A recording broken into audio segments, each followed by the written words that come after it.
प्यारे छात्रों, इतिहास विषय में आज अध्याय शासक और इतिवृत्त मुगल दरबार, इस अध्याय के अंतर्गत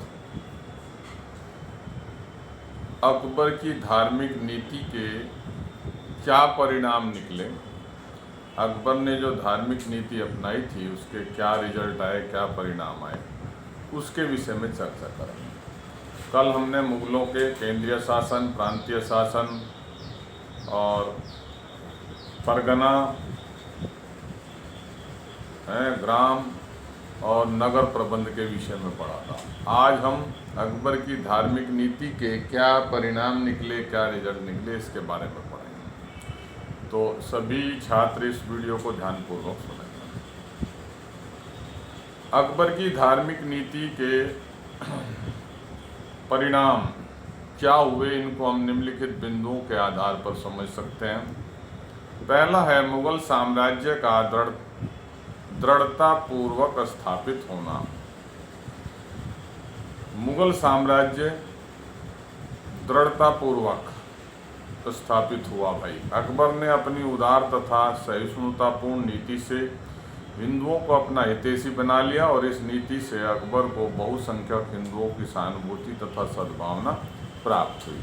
यानी मुसलमानों की तो सहानुभूति थी, उसने अपनी उदार और सहिष्णुतापूर्ण नीति के कारण हिंदुओं को भी अपना हितैषी या शुभचिंतक बना लिया। दूसरा, साम्राज्य में शांति और व्यवस्था स्थापित होना।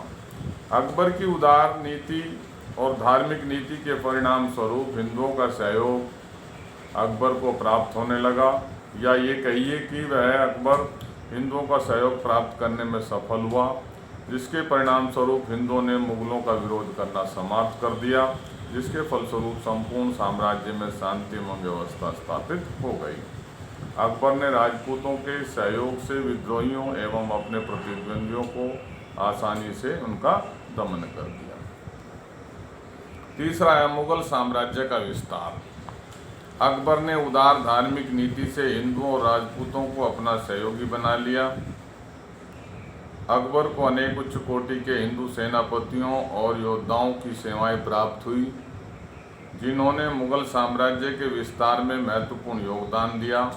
आमेर के राजा मानसिंह ने बिहार, बंगाल, उड़ीसा, काबुल व कंधार पर विजय प्राप्त की तथा मुगल साम्राज्य के विरोधियों का दमन किया।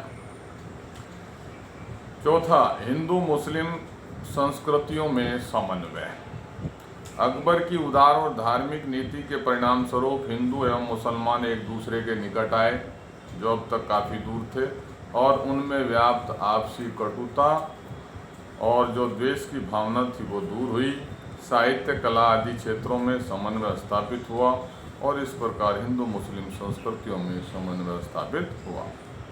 प्रशासनिक क्षेत्र में उन्नति। अकबर की अनेक उच्च कोटि के हिंदू प्रशासकों की सेवाएं प्राप्त हुई, जिन्होंने प्रशासनिक उन्नति में महत्वपूर्ण योगदान दिया। टोडरमल अकबर का सुयोग्य वित्त मंत्री था, जिसने भूमि का प्रबंध में अनेक महत्वपूर्ण सुधार किए। बहुमुखी उन्नति।